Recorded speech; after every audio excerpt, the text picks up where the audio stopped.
Boa noite. Primeiramente, queria agradecer a presença de todos hoje no podcast Turma 20 em Ação. Nós somos alunas técnicas do curso de administração, eu, a Laura, a Andréia, Edileuza e a Cris, que está ali de apoio, com o monitoramento do professor Márcio. E hoje a gente veio abordar o seguinte tema: suplementos na cadeia de artesanato. E a gente queria agradecer a presença das artesãs e vamos começar com as apresentações. Boa noite, como a Laura já mencionou, eu sou Edileuza, sou aluna aqui do SENAC do curso técnico e como as demais colegas, sou artesã. O artesanato ele surgiu na minha vida desde que eu era bem pequenininha. Não lembro muito bem, né? Mas eu via meu pai, ele fazia aviãozinho com durepox e gostava muito de inventar brincadeiras, né? Brincava com todas as plantas que tinha no quintal da minha mãe, eu fazia boneca. Então, desde criança, eu sempre gostei do artesanato. Mas, em 2017, eu comecei a trabalhar com biscuit, né? Já trabalhei antes de 2017 com crochê, tapete, fiz roupa, bolsa, mas com artesanato em biscuit foi em 2017, né? E sou conhecida nas minhas redes sociais como Edileuza Biscuit. Vou passar aqui para a dona Eli, nossa. Boa noite, eu me chamo Erli, eu participo das feiras de artesanato também, né? E o meu tempo de trabalho, eu comecei desde 2016. Bem antes também faço bolos, doces também, né? Artesanal. E a minha área hoje é o feltro, bonecos de feltro de tecidos e algumas coisas mais também com reciclagem, também trabalho. E assim a gente vai inventando os nossos artesanatos. Vou passar aqui para. Boa noite, eu sou Rafaele Rezende, eu trabalho com biscuit há 16 anos, 17 anos, eu conheci o biscuit faz 21 anos, mas o artesanato, ele está em mim desde criança. Eu fui inspirada pela minha mãe, que sempre gostou de artesanato, minha avó, eu sou de Recife, né, Pernambuco, então lá na minha cidade, ela é muito conhecida pelo artesanato. Então, a inspiração veio de lá. E o biscuit está na minha vida há 21 anos. Foi quando eu conheci, no nascimento da minha filha, e eu trabalho há 17, profissionalmente com ele. Eu vou passar para a nossa amiga. Boa noite, eu me chamo Luziângela, sou artesã já há um bom tempo, como as outras aqui, inspirada pela mãe, pela avó. A gente começava de pequeno, mas em 2017 eu estive aqui em Corumbá, eu não sou corumbaense, tá? E em 2017, chegando aqui, eu fui conhecer o escritório da Caimasul. E chegando lá eu vi pendurado a pele do jacaré. E olhando para aquela pele, me veio que serviria para fazer o manto de Nossa Senhora Aparecida. Eu levei uma pele para minha casa, lá em Batayporã, onde eu morava, e mandei aqui para a fazenda, e a fazenda me adotou como artesã deles. Então, desde 2017, eu já tenho peças aqui na Caimasul, e em 2019 eu vim morar aqui. Chegando aqui em Corumbá, eu conheci lá no Massabarro a Nossa Senhora do Pantanal e também comecei a aplicar a pele na Nossa Senhora do Pantanal. Então, aqui hoje, meu artesanato diversifica com as pérolas, como eu já fazia antes, aplicação em imagens, decorando mais assim, artigos religiosos, e atualmente trabalho muito também com a aplicação da pele nas imagens, tanto a do Pantanal quanto a Nossa Senhora Aparecida. É um artesanato que eu estou agregando ainda ao município, porque aqui nós temos já alguns tradicionais, e a pele do jacaré é uma coisa daqui de Corumbá. O Caimã Yacari é corumbaense, ele é do Pantanal, então nós temos que aproveitar esse material que nós temos aqui. Passo adiante. Olá, boa noite. Meu nome é Araceli Padilha e, ao contrário da maioria aqui, eu não sou artesã desde criança. Na verdade, a minha formação é administração e, desde a minha formação, trabalhei na área. Somente em 2020 que eu comecei a trabalhar com artesanato, no início da pandemia do Covid-19. Eu trabalhei durante 8 anos como militar na Marinha, em Ladário. No final do contrato de 8 anos, eu decidi que seria empreendedora e decidi empreender nessa área. Comecei fazendo pequenas coisas, como uma colcha de retalho e pano de prato, coisas simples para uso próprio, que eu usava em casa com as minhas filhas. E devido à pandemia, não tinha como procurar emprego, não tinha para onde mandar currículo, não tinha muito o que fazer. Eu percebi que esse pano de prato, que essa colcha de retalho que eu fazia em casa, estava me gerando renda. E aí, em novembro de 2020, eu me formalizei e abri a Maria Arteira, que é como eu sou mais conhecida atualmente, né? Muita gente me chama de Maria. Pouco sabe o meu nome, que é Araceli. Trabalho com costura criativa e, graças a um projeto que eu participei, chamado Programa Agir Pantanal, que foi financiado pela Fundação Vale, através do Instituto Meio, eu consegui alavancar os meus negócios. Comecei costurando à mão, com agulha de mão, sem recurso nenhum, sem máquina de costura. E hoje eu tenho um ateliê muito bem estruturado graças a esse programa. Inclusive com a criação de um produto, de uma linha de produtos, que era um desejo meu, inspirados na fauna do Pantanal. Então, de pano de prato, conjunto de cozinha, hoje eu faço a onça, o tuiuiu, jacaré, a capivara e o peixe de pano. São bonecos de pano inspirados na fauna do Pantanal. Esse é o meu carro-chefe hoje e é o que eu amo fazer.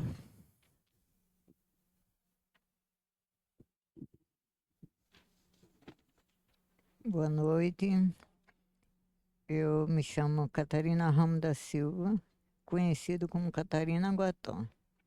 Sou índia Guató, lá da aldeia Uberaba, e eu trabalho com fibra de aguapé, inspirado pela minha sogra Josefina, ela que me ensinou. Nas minhas horas, esse trabalho eu aprendi nas minhas horas tão difíceis, né? E que foi a chave para mim não deixar meus filhos passar fome, sabe? E eu gostei tanto que até hoje eu estou com ele. Não consigo largar, sabe? Eu falo, eu vou parar, mas quando é amanhã já estou fazendo, tá? Eu gosto muito de trabalhar e agradeço muito a minha sogra que está com Deus uma hora dessa, né? Tenho certeza que ela está feliz, porque eu não larguei do que ela me ensinou até hoje. E graças a Deus, essa semana eu fui reconhecida como a melhor, em primeiro lugar, de artesanato de Aguapé, né? E eu agradeço muito a oportunidade que vocês estão dando aqui para a gente contar, né? Tudo. Eu gosto muito de trabalhar com Aguapé, eu não deixo. Pessoal, agora trocaram até o nome, né? Fala camalote. Mas camalote, desde de você falar camalote, você já está falando que não é Aguapé. Camalote é a camada dessas coisas que vem tudo junto, depois que você vai ver o que tem ali dentro. E o aguapé não, ele é um pé, né? Da cauda que você faz. Eu amo fazer meu trabalho, sabe? E eu acho que eu só vou largar depois que eu morrer, porque eu gosto muito.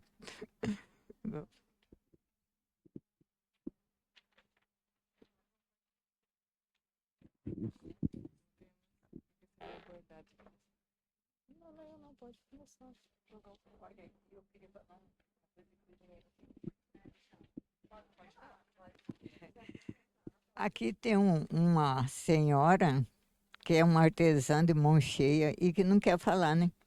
Ela está ali, olha lá. Ela é arteira, ela faz tudo que dá na teia, ela faz, sabe? Tudo de arte, de artesanato, de aguapé, agora de tanta fibra que ela já está fazendo, né? Só que ela não quer falar, né? Já dei muita aula, e ainda vou dar, porque agora estou ampliando a minha casinha ali para me dar aula. Lá no Cristo Redentor. Uhum. Eu, eu já dei aula lá no Moinho Cultural, né? É lá que foi mais divulgado. Então, tá bom. Então, obrigada.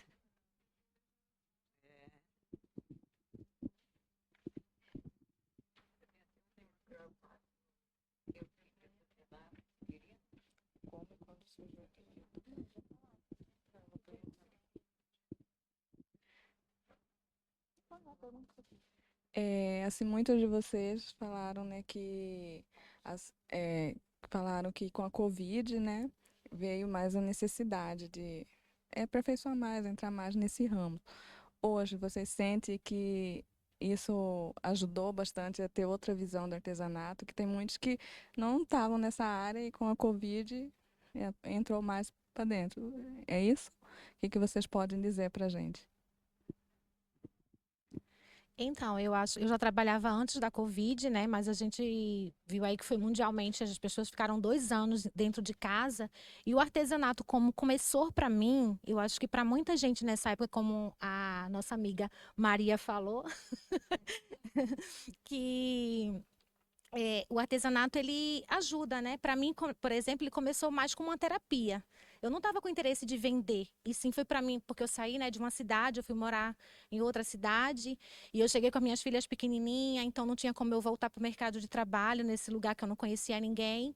Então, assim, eu comecei para passar o tempo. Minha sogra me ajudou, me incentivou, e na pandemia, para respondendo a tua pergunta, eu acho que ajudou muitas pessoas. Eu vendi, graças a Deus, eu vendi bastante artesanato. O pessoal estava muito dentro de casa.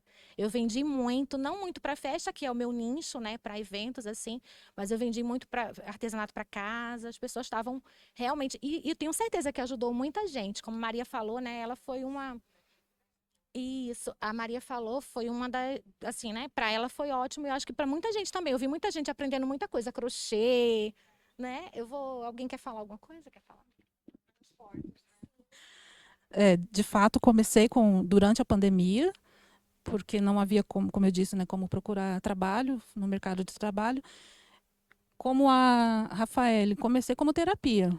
Estava em casa, sem emprego, para não pirar, não ficar louca, comecei a costurar. Eu e minhas filhas, e era época de inverno, então era bem gostoso. O sofá, o sofazão, os retalhos ali, a gente costurando à mão, elas me ajudando. E, como eu disse, quando começou a gerar renda, e isso durante a pandemia, eu percebi que era uma oportunidade de negócio. E aí o faro de administradora falou mais alto.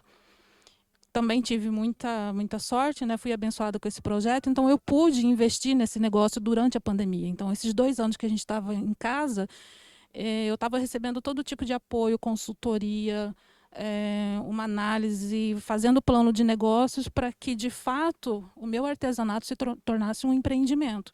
Quando eu me formalizei, eu já formalizei com o firme propósito de ser uma empresária, de ser uma empreendedora.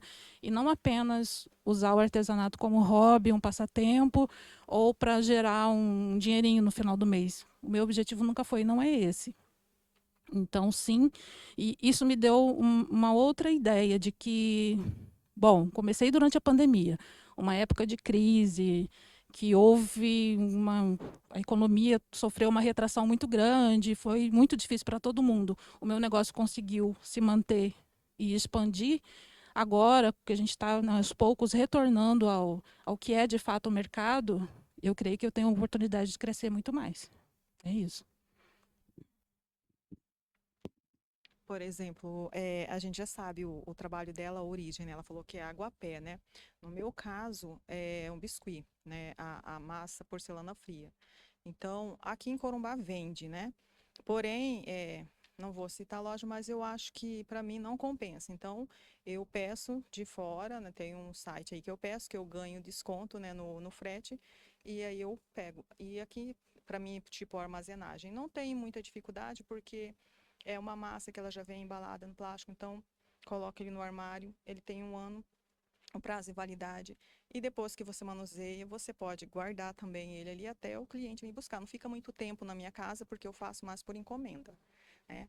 Agora eu vou ver sobre a matéria. Então, a matéria-prima do feltro, né, é um pano, né, que é o feltro, todos conhecem.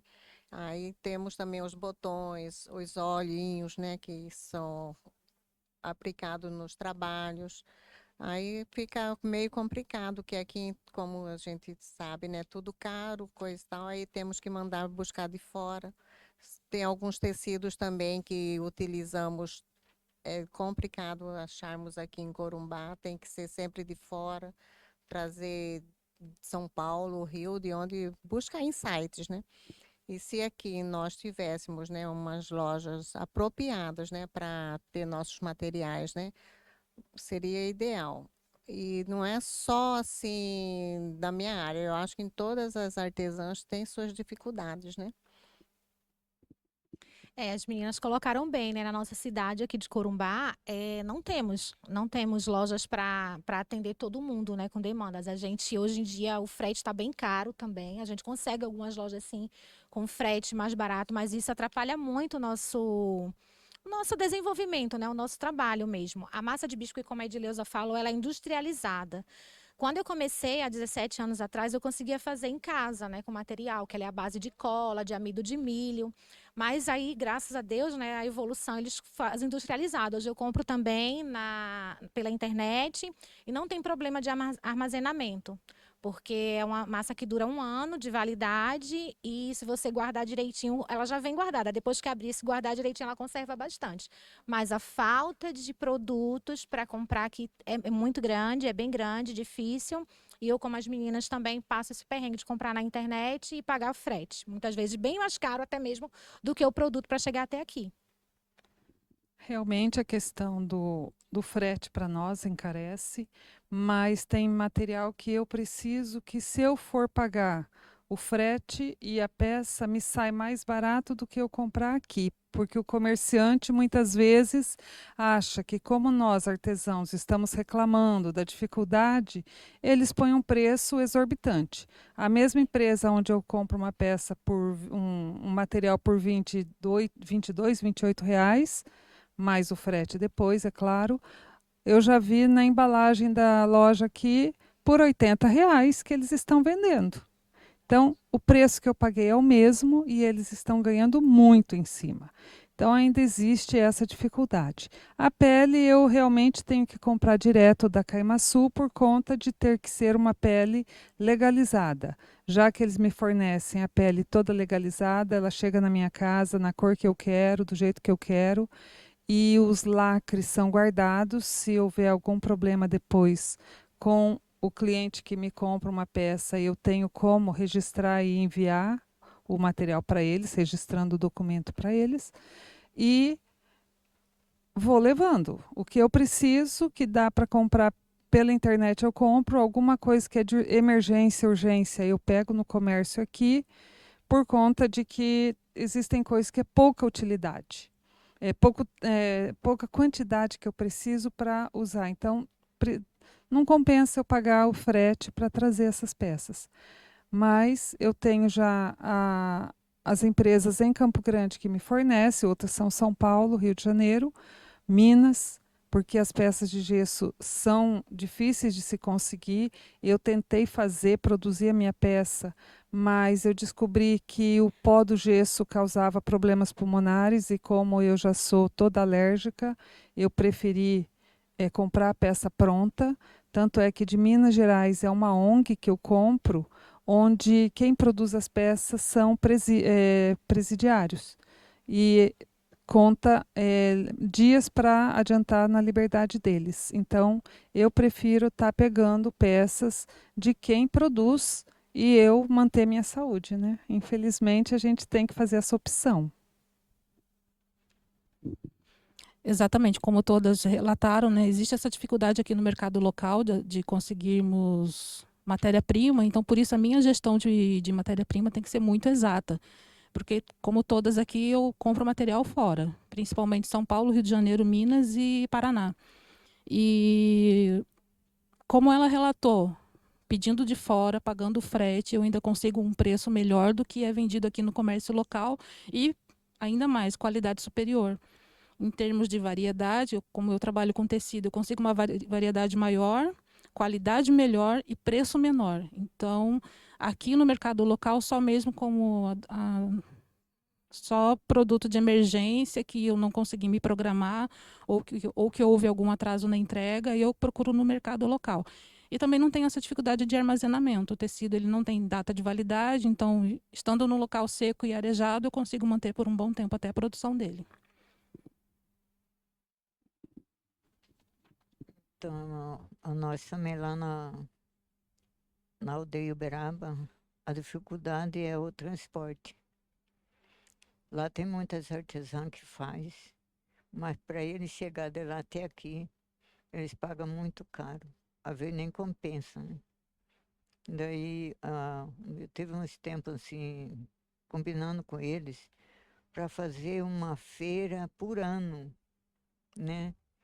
Para as pessoas da cidade, daqui de Corumbá, de qualquer lugar do Brasil, né? Fosse lá para comprar, porque lá tem, todo eles quase faz artesanato. Mas para eles virem de lá, trazer para cá, é muito caro, é muito longe. E eles, assim, e sendo assim, uma vez por ano, ou uma vez de cinco meses, né? Tem como as pessoas ir lá com divulgação, né? De um, de outro, né? A união faz a força, né? Se programar para fazer isso, lá é muito bom. Tem muito tipo de coisa para fazer artesanato. Tudo eles trabalham também com aguapé, com aquela outras coisas que faz cesto, né? Tem muito, mas a dificuldade é grande nesse sentido. É, então, e aqui eu também, com esse negócio da pandemia, eu tenho ciúme dos meus aguapé, eu guardava tudo, né? Menina, mas você não sabe o socorro que me deu essas coisas de guardar, pedacinho por pedacinho. Na pandemia eu fiz muitos artesanatos pequenos, vinha encomenda de bolsa, de carteira, sabe, de fora. Eles pediam de quantidade, falei, olha, se eu tivesse jogado. E a dificuldade nesse armazenamento também, você tem que secar, é difícil secar, é 4, 5 dias para secar. Mas aí você pode pendurar eles todos assim, não, armazenar pendurado, que não tem como estragar. E é assim que a gente faz, né? Agora a dificuldade lá para chegar aqui é muito grande. Uhum. Se tivesse um jeito de vocês também ajudar nós lá, né? Um fala para outro, né? Um comunica com o outro e a gente chega lá. Obrigada. Ela consegue extrair o cipó. Ela quer saber como que a senhora consegue extrair o cipó. É, o aguapé, não é cipó, é. O aguapé, ele não é um cipó, ele é uma planta aquática do Pantanal. Ele dá para cima, assim, sabe? Tem o que dá deitado, arrastado no rio, né? Eles falam aguapé. E tem aquele que dá para cima. Ele nasce e vai para cima. É com esse que eu trabalho. O caldo. Uhum. Tem vários tipos. Tem, tem. Bom, o que eu trabalho é só esse que cresce para cima, que dá um calo comprido, que é o mais comprido. É, fazer minhas peças. Ele desprende. Não, ele roda também. Uhum. É. É a flor roxa. É. Uhum. Então. Tem um aguapé que matava a minha fome também no Pantanal, quando eu não levava quebra torto, né? Aí fazia salada daqueles brotinhos dele. Não era salada, você tiria os brotinhos dele e comia. É. Aí eu comia aquilo. Já estava com fome, estava longe. Aí eu comia aquilo. E eu faço bolo de aguapé. E fica uma delícia. Então, e aí a gente vai passando, né? Como pode, como dá, falar como Deus cria a batata no chão de areião, né? Onde vai indo. eu gosto muito de trabalhar com isso. Mas não existe trabalho que não tem dificuldade, né? E aí a gente vai devagarinho, a gente chega lá, se Deus quiser. Então, agora vamos passar para a questão das vendas, né? Eu faço as minhas vendas também pelo WhatsApp e pelo Instagram, né, na minha página, e pelo Facebook. As pessoas fazem encomenda e depois, quando estiver pronto, elas vão retirar. Eu não tenho loja fixa, só online mesmo, só virtual mesmo. As minhas peças, né, são vendidas também, assim, para amigos, né? E eu tenho meu ateliê, é simples, mas eu falo que é meu. Aí eu tenho, né, muitos produtos lá, e são todos armazenados, né, em prateleiras. E assim a gente vai levando, né, a nossa vida. Uns dão valor, outros não, outros falam que artesanato não é trabalho, mas é trabalho sim, é rendável sim, e, né, e tem muitas pessoas, né, que fica sem fazer um nada. Se fosse aprender alguma coisa, com certeza viraria mais uma artesã, né, para somar com a gente. O artesanato é trabalho, sim. Eu conheço pessoas, né, no meu ramo de biscuit, que não é a mulher a esposa só, no caso é a família inteira que trabalha. E eles se sustentam e vivem disso aí. Não só uma, várias pessoas. E eu gostaria de começar falando como que eu comecei a vender o biscuit, que é uma história bem bacana e eu guardo para sempre. Assim, como eu falei anteriormente, né, eu fui incentivada pela minha sogra. Eu mudei de cidade, eu amava artesanato, tinha um monte de coisinha que eu comprava. E ela me comprou um material que na época a gente fazia no fogão, como eu relatei, né, era no micro-ondas. E eu comecei a vender. Eu fazia um pote, num dia comecei fazendo pote em imã de geladeira. E nesse tempo, minha sogra estava comigo de férias e meu sogro. E eu mostrava para ele, aí minha sogra toda boazinha, dizia, tá lindo, meu sogro horroroso, meu marido, meu Deus, coisa feia.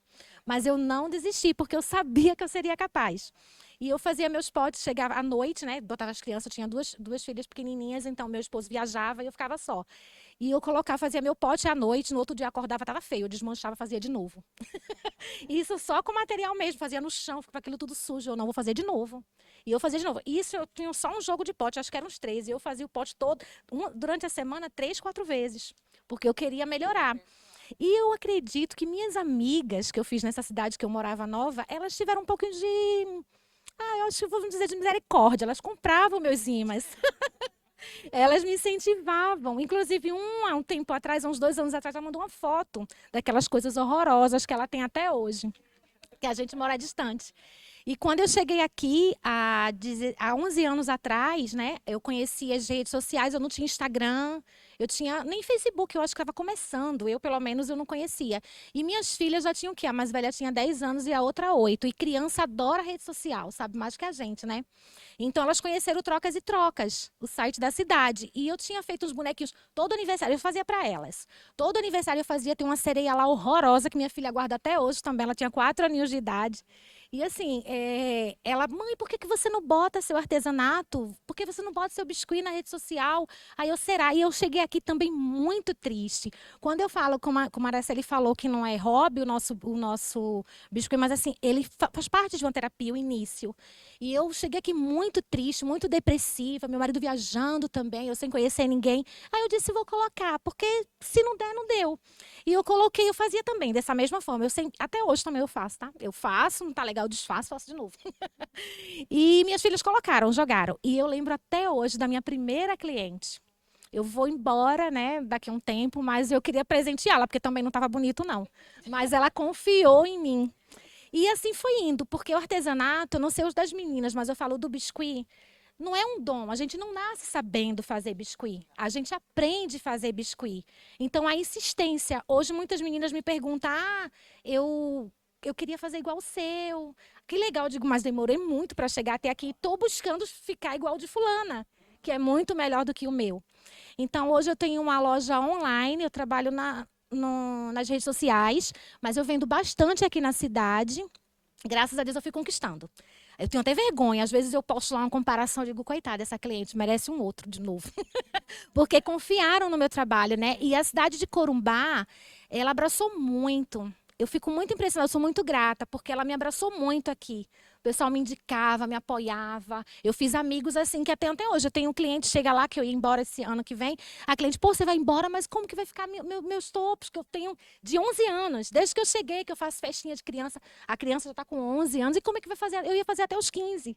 Então, assim, e hoje eu consigo vender nas redes sociais, né? Eu consigo enviar para fora também, pelo Instagram. Mas a cidade também eu vendo bastante aqui. Bom, eu cheguei aqui em Corumbá já tendo uma referência, né? A Caimaçu já vendia minhas peças, mas eu fui à procura do pessoal da Fundação de Cultura. Como aqui é Fundação de Cultura, onde eu morava era a Casa do Artesão apenas. Cheguei aqui, procurei o pessoal da Fundação e fui acolhida na Casa do Artesão. Com a pandemia, nós ficávamos meio restritos a trabalhar lá. Eu entrei também no Inegra, que fui convidada. Então, comecei a expor também no Inegra. E, com o tempo, eu fui convidada a abrir um box lá no Centro Comercial Cidade Branca. Minha nora estava abrindo uma lojinha. Ela falou, a senhora põe o artesanato da senhora lá e nós vamos ficar lá. No fim, eu estou lá até hoje. Ela voltou para trabalhar lá na Caimaçu, voltou para a fazenda. E eu continuo, então, com esses espaços todos. Eu tenho imagens na Casa do Artesão, onde eu direciono mais para o turista, fica mais com a pele de jacaré. Na Caimaçu, exclusivamente pele de jacaré. No Inegra e na minha loja, mais com as pérolas e outros artesanatos que também eu desenvolvo. E online eu vendo pouco, sinceramente, eu vendo mais no presencial e participo de todas as feiras que tem aqui na cidade. E acho que o artesão aqui precisava participar mais. Eu acho que o boliviano, desculpa aí se tem alguém aqui que tem descendência, eles, a hora que o porto vai abrir, eles já esticam o pano deles, eles já estão vendendo. E não é artesanato de Corumbá. Nós tínhamos que ter, nós artesãos corumbaenses, mostrando para o turista o que é nosso, o que nós produzimos. Na Casa do Artesão é pouco direcionado para os turistas. Sim, as condições que estão lá, mas é pouco direcionado. Mesmo assim, eu que já fui em cidades maiores, os guias turísticos não levam os turistas para o artesanato. Eles querem levar para shoppings, passeios mais chiques, onde tem tudo arrumadinho, tudo já organizado. Aqui alguns têm a cultura de manter em hotéis. Nós temos vários hotéis aqui que têm peças de artesanato. Eu não procurei até hoje para expor nesses grupos, porque eu creio ainda que nós artesãos temos que ter o nosso espaço. É bem complicado a questão de vendas aqui em Corumbá. No meu caso, 90% das minhas vendas são online, principalmente Instagram e WhatsApp. E outros meios de venda que eu utilizo são as feiras de artesanato, quando elas acontecem, né? A feira organizada pela Fundação de Cultura. E também eu tenho uma parceria com um hotel, como a dona Luziângela falou, onde os meus produtos estão expostos para venda. Mas Corumbá, eu creio que ainda está um pouco atrasada, né, nessa questão de venda online. Aqui, se você comparar com outros grandes centros, São Paulo, Campo Grande, Rio de Janeiro, não é tão procurado. Essa venda não funciona de uma forma tão fluente quanto em outros lugares. Tanto que eu consigo vender para São Paulo. Eu já tive produto meu que foi para Espanha, para Itália, e não consigo vender em Corumbá, porque a pessoa muitas vezes não conhece, principalmente em feira, que a gente tem essa percepção. A pessoa chega lá, não, mas é daqui de Corumbá? Eu falei, sim, é produzido aqui em Corumbá, inclusive foi desenvolvido, o produto foi desenvolvido aqui. Os meus produtos não são cópias, foram criados aqui em Corumbá, né? Então, a população local não conhece. De fato, a gente precisa, assim, de um ponto de venda, não só para o turista, mas também para o povo corumbaense conhecer o que a gente tem de melhor aqui. O trabalho em biscuit, o couro de jacaré, o trabalho em fibra de aguapé e tantos outros que existem, que têm qualidade, mas que existe essa dificuldade ainda de venda. Muitos, quando chegam na feira, falam assim, mas vocês são daqui? É normal nós escutarmos essa pergunta. Sim, todos nós somos daqui de Corumbá. Pode ser de Ladário, né? Mas somos de Corumbá. E algo interessante, né, da fala da Rafaele, que eu me identifiquei muito no caso do início, né, dos primeiros produtos. Eu tenho essa mesma vergonha da minha primeira venda, que foi um conjunto de cozinha completo para uma cliente. Ela escolheu um tecido muito bonito, mas hoje, com todo o desenvolvimento que eu tive do meu trabalho, foi um trabalho horroroso, um acabamento horroroso. Da mesma forma, eu tenho essa vontade de reencontrá-la, presenteá-la e dizer, olha, muito obrigada por confiar no meu trabalho e hoje eu evoluí graças a você. Hoje eu consegui fazer esse desenvolvimento, um acabamento melhor, aprender mais. Eu nunca fiz curso de corte e costura, eu não sou costureira, eu aprendi tudo. Eu sou uma artesã, como eles dizem, autodidata, eu aprendi tudo no YouTube, vendo várias videoaulas de como fazer e me aperfeiçoando sempre como ela, muito exigente no meu trabalho. Ainda hoje tem peças que eu faço e estão lá guardadas no fundo da mala, porque eu olho assim e falei, não, isso aqui não tem condições de vender, está muito feio, o acabamento está feio, eu deixo ali de lado e vou tentar fazer melhor sempre. Então, a dificuldade aqui também, para a gente, é essa casa do artesão. Porque eu comecei a trabalhar com aguapé, minha sogra me ensinou, em 74. Não era Casa do Artesão, era ProSol. Era muito bom, tinha movimento, as pessoas abriam no sábado, no feriado, sabe? Tinha muito turista também que passava por lá. Porque quando você fecha no feriado e no sábado, as pessoas vão lá, tá fechado. Então aí não tem como entrar, né? E aí a dificuldade, porque é difícil vocês me ver sempre na casa do artesão. Por quê? As pessoas lá de Campo Grande, eu tenho amiga da feira, eles me ligam, Catarina, vai ter uma feira aqui, você não quer participar? Ah, minha filha, no meio do esforço. Eu agora que já tenho passagem livre, né, eu já marco e já vou embora, porque aqui é difícil de se vender. Quando eu estava, teve uns 3 anos atrás, uma dona na casa do artesão mandou eu colocar meus produtos nesse carrinho de fazer massa e sair vendendo. Mas aquilo para mim parece que foi uma facada no meu coração, sabe? Que é isso? Uma desvalorização completa. Eu olhei para ela assim, eu só sacudi a cabeça. Mas eu guardei aquela palavra. Mas para Deus nada é impossível, né? Quando foi logo saiu a feira daqui de Corumbá, como chama aquela de artesanato, aquela que vem gente de todo lugar, Festival América do Sul. Aí eu fui convidada, a menina me pagaram até hotel para mim ficar lá. Falei, mas você já pensou como Deus é bom? E assim a gente vai continuar. Uhum. Um incentivo. Abriu o caminho. Então, é isso aí, como ela diz o ditado, quem fala,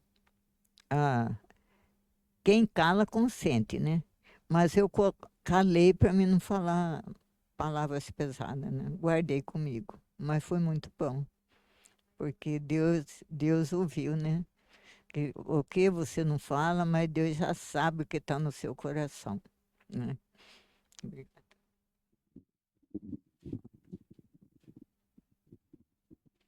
Então, com todas as trajetórias de vocês, que vocês falaram, né, contaram a história de vocês, são lindas, tem dificuldades, todo mundo tem, né, passa, mas a gente vence. Acabando já 2022, né, já está aí no finalzinho, assim, para 2023, o que vocês esperam na área de vocês, assim?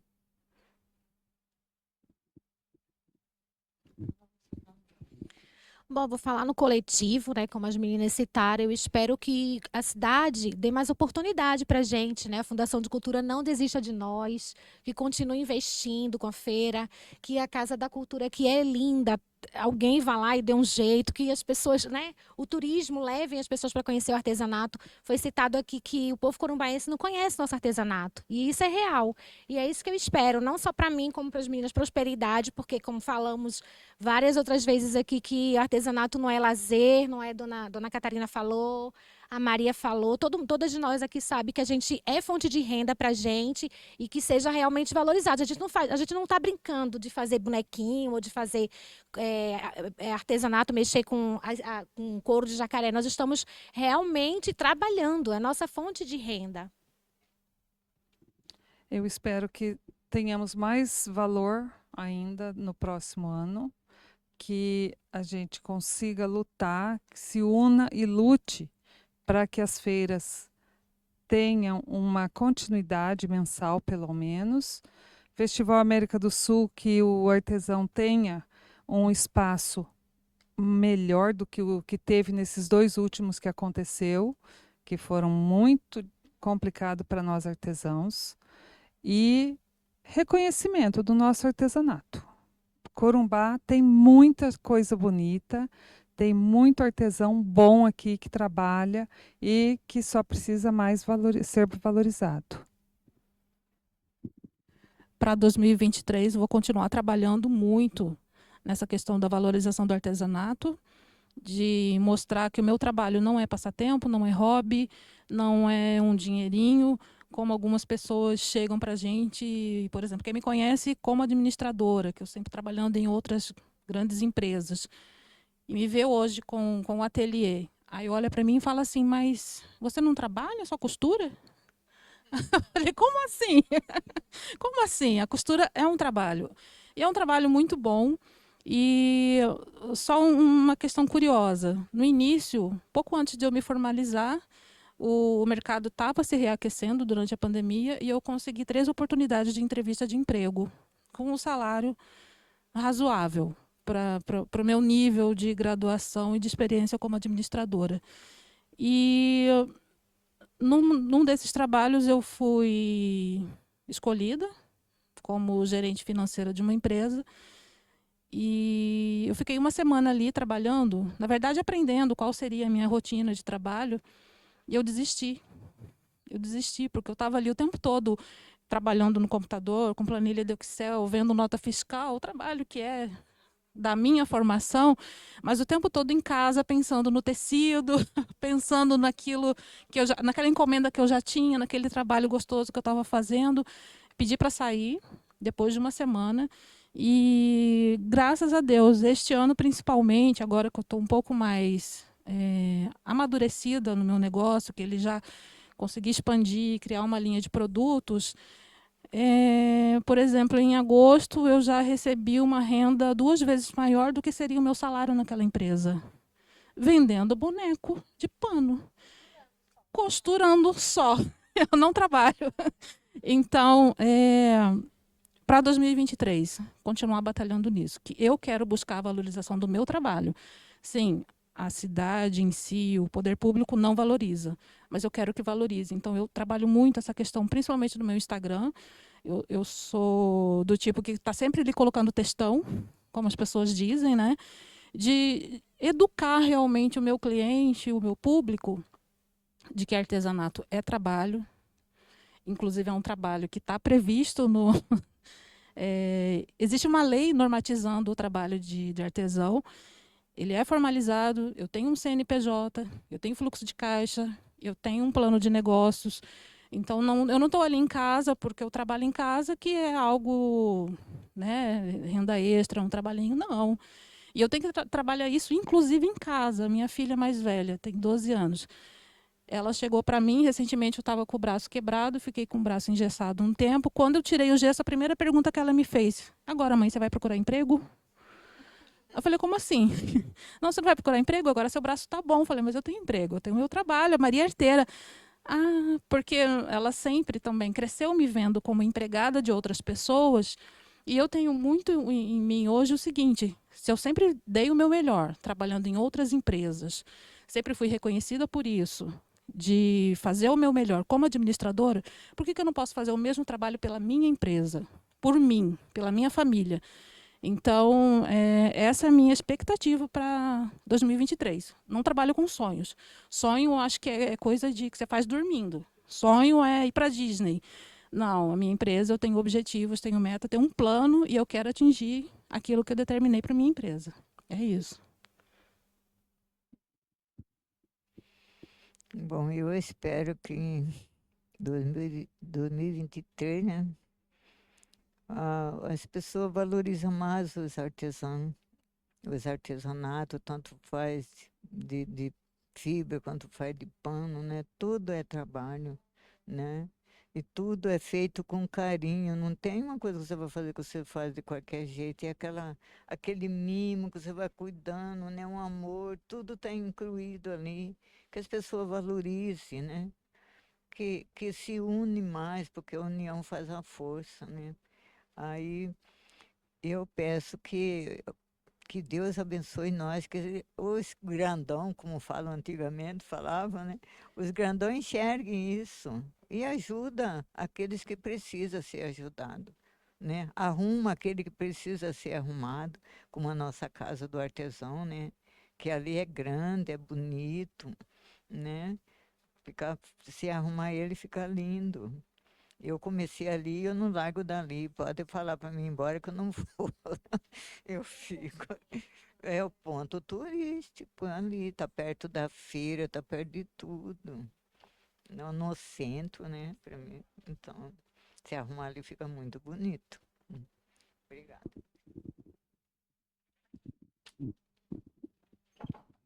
Bom, eu esqueci de citar, né, além da, da loja virtual que eu vendo os meus produtos, eu deixo também na pousada, né, da minha sogra, na pousada Quatro Cantos, e ali também eu vendo bastante. E meus clientes, a maioria são da Bolívia.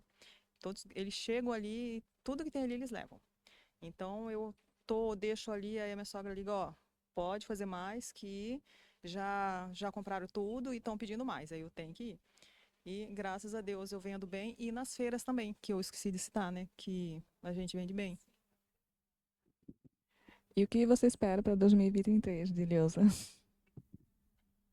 Como todas ele falou, muito trabalho, né, e, e muitas vendas, mais trabalho, né, e também, como todas aqui, que sejamos valorizados, né, que o pessoal olhe um pouquinho para a gente com um olhar mais especial, né? Que valorize o nosso trabalho e, enfim, que a nossa feira também, o de artesanato, continue, né? E que o povo, todos os artesãos, que todos os artesãos também, eles participem das feiras, né? Porque elas sempre, quando acontece, tem muitas inscrições, mas chega no dia lá, poucos aparecem, né? Mas aí quando tem os eventos, Festival América do Sul, São João, não tem espaço para ninguém. Aí aquele povo que está ali todo mês nas feiras, faça chuva, faça sol, faça frio, o povo, quando tem que estar lá naqueles eventos grandes, eles têm que estar disputando espaço, né? Então eu acho um pouquinho injusto. Eu acredito que está certo, que todo mundo, alguns, né, não tenha condições de estar ali, né? Mas acho que se fizer um esforço, todo mundo, acho que dá certo sim, né? Alguém quer acrescentar mais alguma coisa? Eu gostaria de falar, que as meninas falaram aqui, eu gostaria de enfatizar que o artesanato, a gente trabalhando em casa, eu também tive muito isso. Hoje em dia, eu acho que por causa do tempo que eu trabalho, a minha família respeita bastante. Então, assim, meu trabalho é aquilo lá, o horário, eu estou sempre lá, meu marido me chama para sair, não dá, porque eu estou trabalhando, mas a gente trabalha muito. E não é por trabalhar muito, nem trabalhar para alguém, que fica menor ou maior. O artesanato, ele não é só a gente, no meu caso, modelar, comprar aquela massinha, fazer, não. Eu trabalho com o sonho das pessoas, e eu acho que a grande maioria aqui. A gente coloca ali, a gente coloca o nosso amor, a inspiração, o que a gente viu, ou o que a gente pensou. O tempo que a gente gastou, sim. Uma vez, eu lembro que aqui na cidade eu recebi uma encomenda, aí eu cobrei um valor. Aí a moça falou, mas eu sei fazer, tá muito alto, o preço da massa é tanto, tu vai usar um pouquinho de tinta. Aí eu disse, então por que a senhora não faz? Aí ela falou assim, porque eu tenho minhas unhas grandes.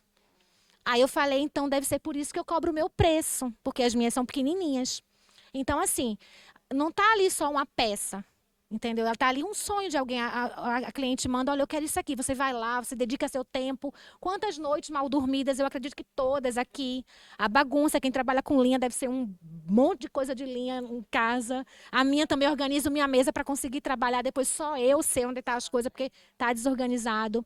Então, o artesanato vai muito além de um trabalho. Ele é um trabalho, sim. É uma terapia, sim, porque eu também amo. Às vezes eu tô com um monte de problema, sento na minha mesinha lá, que é adaptada no meu quarto, e o tempo passa que eu nem vejo. Mas ali eu estou dedicando o meu tempo, o amor, o compromisso com a cliente. E eu acho que é isso. Vamos valorizar o artesanato, porque não é brincadeira, não. Fala aí.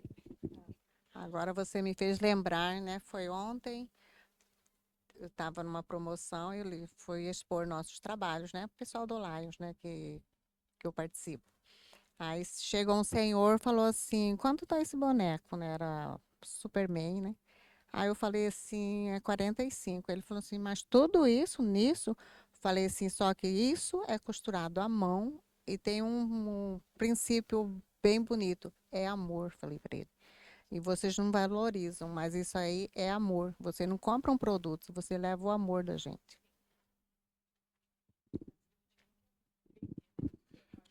Eu creio que essa é uma das principais características de produtos artesanais. Eles são únicos. Eu faço a onça de pano, por exemplo. Quando eu vou reproduzir, tentar fazer 2, 3, 4 peças, nenhuma fica igual. Eu mesma fazendo. Porque as pintas da onça são feitas à mão. O rostinho da onça, o nariz, o olhinho, a boca dela é bordada à mão. O tecido, o corte, a forma como eu vou encher, a forma como eu vou fazer o fechamento depois que aquele produto está cheio. Então, além de tudo isso, do carinho, desse amor que a gente tem pelo trabalho que a gente faz, são produtos exclusivos. Como a Rafaele falou, né, o dela, o topo de bolo. É um sonho de uma mãe de fazer a festa da criança e tá aquele topo ali que tem alguma referência com a história daquela criança. Eu entendo muito o que ela diz, que, por exemplo, a minha segunda filha era muito atrevida quando era bebezinha. Aí, um aninho dela, eu decidi que o tema seria abelha, porque ela era terrível, ela era uma abelhinha dentro de casa. Então, na época eu não conhecia, mas assim, eu acho que seria lindo se no topo do bolo tivesse a abelhinha ali com o rostinho dela, né? Então são sonhos que a gente produz. A gente tenta reproduzir o sonho das pessoas no nosso trabalho. E aí a valorização entra numa questão também bem interessante de a valorização tem que partir de nós, artesãos, em primeiro lugar. Nas primeiras feiras que eu participei, eu vi alguns produtos lindos, lindos mesmo, peças em crochê, por exemplo. E a gente ia ali, eu, por exemplo, tinha essa curiosidade de conhecer as outras pessoas que estavam ali trabalhando, já que eu era nova no ramo, e eu olhava assim, eu pensava, meu Deus, é muito barato. Muito barato. Tinha peça de crochê de R$ 5. Falei, R$ 5? Eu imagino assim, pelo menos meia hora para produzir aquela peça, por menor que seja, não paga. Você trabalhar R$ 5 por hora, vai pagar as tuas férias, vai pagar o teu salário, vai pagar a tua energia, vai pagar a tua dor nas costas, não vai. E a própria artesã tem que entender isso. O trabalho dela tem que gerar renda e tem que pagar as contas. É amor? Sim, sem dúvida. É uma terapia, essa questão de jornada de trabalho, né, de ficar às vezes ali até meia-noite, 1h da manhã. Realmente a gente não vê o tempo passar. Porque é um trabalho gostoso, é um trabalho que não estressa, muito pelo contrário. Exatamente. Quando teve, por exemplo, a novela Pantanal, que eu amei. Eu não assisti a primeira versão, que minha mãe não deixava, eu era criança. A segunda versão, eu ficava assim naquela dúvida, meu Deus, eu paro de costurar, vou assistir novela ou fico só ouvindo aqui do meu ateliê? Porque duas paixões que eu tinha, eu ficava assim, agora o que eu faço? Eu não via o tempo passar, de tão gostoso que é esse trabalho. Mas aí eu comecei a ter essa consciência de que o gostoso tem que ter preço. E, de fato, as pessoas chegam e falam, quanto é uma onça? Se eu coloco ali R$ 100, algumas, né, que ainda não entendem como é esse processo de trabalho, acham caro. Hoje eu acho barato, sinceramente. Eu ainda não reajustei, mas eu acho muito barato, porque eu sei de todo o desenvolvimento, de todo o trabalho, de toda a paixão que existe para que aquela onça esteja ali pronta hoje. Ela não foi copiada, como eu disse.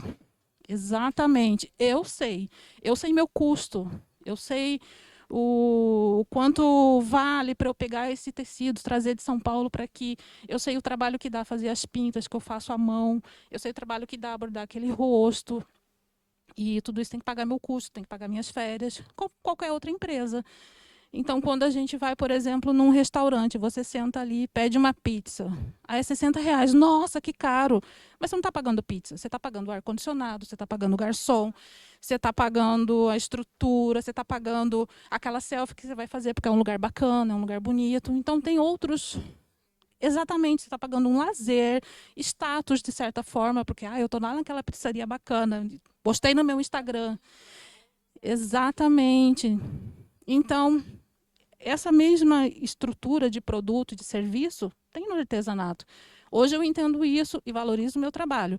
Então, eu acredito que a valorização tem que partir primeiro da artesão, de não oferecer jamais um produto por R$ 5, por mais simples que seja, porque a gente sabe o trabalho que dá fazer aquilo, e tentar fazer essa educação, passar essa informação para os clientes e para a população de que o trabalho artesanal tem seu valor. E tem uma frase interessante que diz: artesanato não é baratinho, é artigo de luxo. Mas é mesmo, né? Porque eu estou pensando, vocês estão falando aí, eu estou pensando aqui no meu. Porque desde que eu acordo 5 horas da manhã, falar, eu vou tirar água a pé hoje, e eu já saio gastando. Eu tenho que levar um cafezinho, eu tenho que levar um quebra-torto, eu tenho que alugar a canoa lá. Quando eu chego, eu tenho que pegar, chamar um carro para trazer na casa do artesão. Quanto custa? 50, R$ 60 para trazer. E aí, mais 5 dias para secar. Daí que você vai começar a trabalhar. Tem que valorizar, sim. E esse artesão, essa matéria-prima entrou na minha vida numa horas mais difíceis da minha vida. Mas nunca passei aquela necessidade de falar, não tenho o que comer hoje, né? Tudo por causa daquela matéria-prima que eu aprendi, que minha sogra me ensinou. Eu não deixei meus filhos passar fome, mas eu estou vendo no que vocês estão falando que é muito. Agora piorou, que tudo você tem que pagar.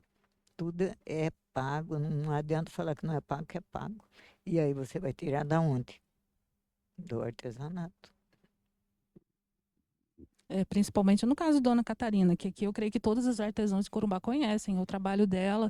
E até pela questão de ser um artesanato indígena, que passou de uma geração por geração. A sogra, com certeza, aprendeu com um outro familiar também indígena. Enfim, é um produto muito exclusivo. Não existe em nenhum outro lugar do país. A dificuldade que ela já relatou de trazer o produto lá da aldeia até aqui para a cidade para vender. E ainda assim as pessoas. Exatamente. E, fora isso, o custo cultural mesmo, do aprendizado, do fazer, de retirar ali um produto de dentro do rio, fazer a fibra, esperar a secagem, depois trançar, criar um produto. Eu que já tive a oportunidade de conhecer em feiras e alguns eventos que ela participou, como ela mesma disse, é um trabalho muito lindo, e eu estimo assim, ok, meu custo do produto é R$ 100, eu venderia por 1.000, tranquilamente, pelo valor que existe do trabalho, pelo fazer, do saber fazer, que eu creio que mesmo que fosse ensinado aqui, ninguém conseguiria reproduzir da forma que ela faz. Então, esse é o diferencial que a gente tem que transmitir para as pessoas, fazer com que elas entendam. Exatamente, aprender a valorizar.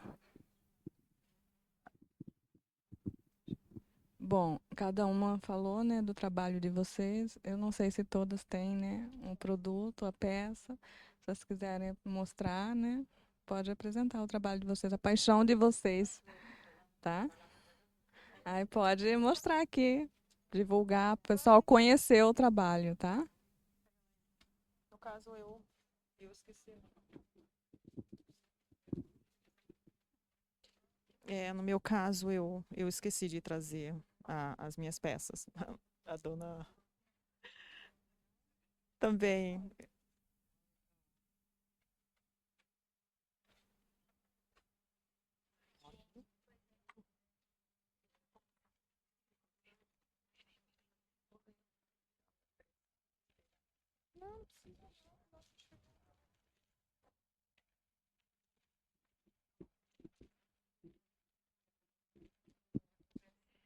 É, aqui é o trabalho da Rafaele.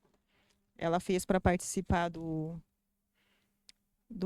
concurso de presépio aqui de Corumbá, mas por ela morar em Ladário, ela não pôde participar.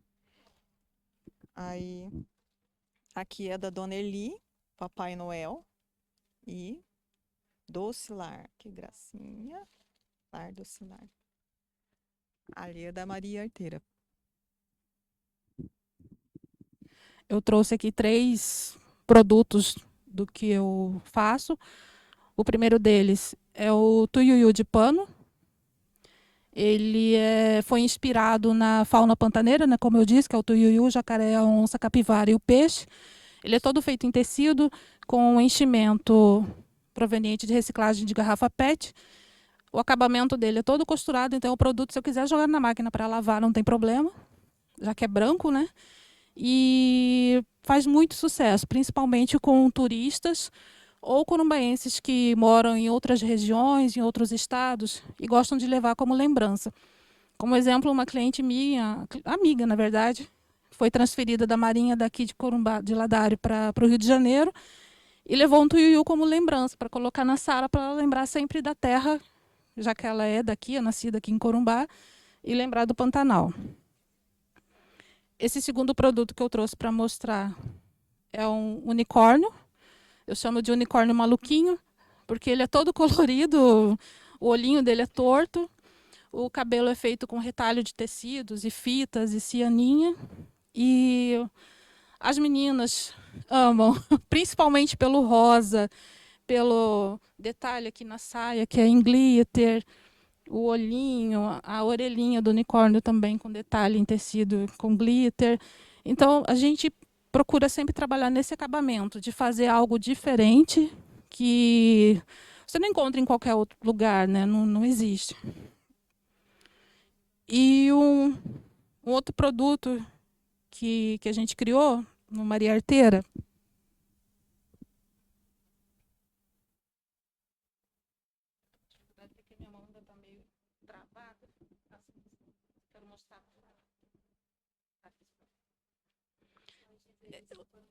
Exato.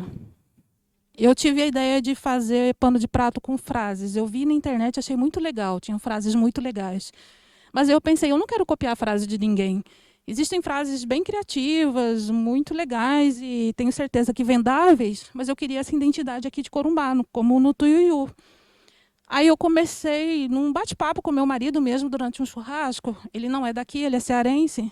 E eu pedi para ele, me fala aí umas frases que você conheceu e que você só ouve aqui em Corumbá. Aí ele falou para mim, o ala, alavote, vocês falam lá em titia, vocês falam corre duro. Eu falei, é verdade, né? Anotei essas frases e aí surgiu a ideia de colocar as frases do corumbaense no pano de prato. Eu comecei fazendo um só com uma frase, que é o alavote guri, e aí depois eu fiz esse aqui, que são 3 frases que a gente costuma dizer. Lá na casa de titia, que fora daqui fala na tia, alavote, que seria o equivalente ao eita, vixe, né? É uma frase de espanto. E uma que hoje já não é tão comum, você já não ouve tanto, mas na minha infância era muito presente, que é o corre duro. Né? Se apressa, corre rápido, qualquer coisa, corre duro que vai chover, corre duro vai lá na venda. Então, fiz também aqui com o barradinho da onça, né, que é um animal bem conhecido aqui do Pantanal, e é um produto que faz bastante sucesso, porque eu sempre estou buscando essa referência nossa, essa identidade nossa, que é a identidade do Pantanal. Posso poder falar? Dos produtos. Ah, tá.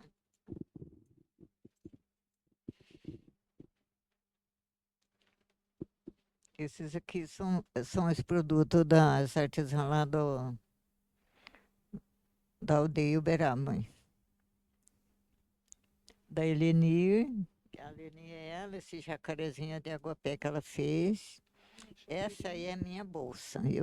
Eu não tenho, só tenho no celular, eu não trouxe. Então, essas aí são as bolsas que eu faço mochila, chinelo, chapéu, mas eu não trouxe.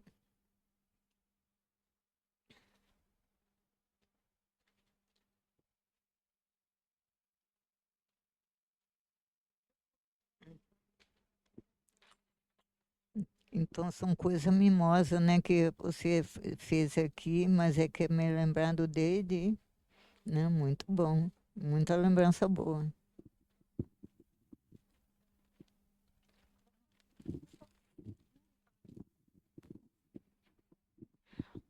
É, muito bonito o trabalho de vocês, né? E parabéns. Esperamos que futuramente sejam reconhecidos o artesanato aqui na nossa cidade, na região pantaneira, mais valorizado. E podemos, na próxima vez, poder ter vocês aqui futuramente, quem sabe, né? Falando mais. E para 2023, muitas coisas boas irão vir para vocês, para todos nós. Então, é assim.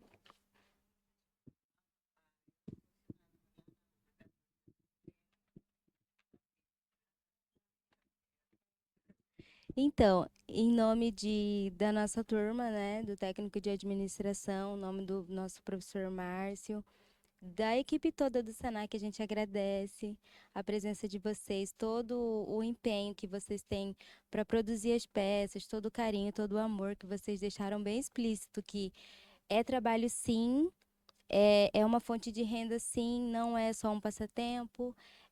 E é muito bonito, né? Pelo que a gente viu, a história de cada uma, pelo que chegou o artesanato na vida de cada uma, como chegou, da forma que chegou, e vocês terem insistido, né? Como você falou, as primeiras peças são horríveis, mas assim, vocês tiveram motivação, tiveram aquele amor, tiveram aquele carinho para continuar. E hoje vocês dão um show, né? Porque a gente frequenta as praças, a gente frequenta as feiras culturais e a gente vê que realmente são trabalhos maravilhosos. E a gente quer agradecer e também parabenizar.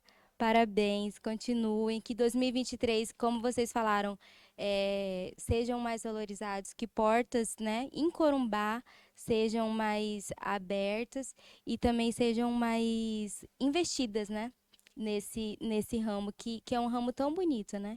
E que valoriza muito a nossa cidade, que é Corumbá e também o Pantanal, né? Muito obrigada.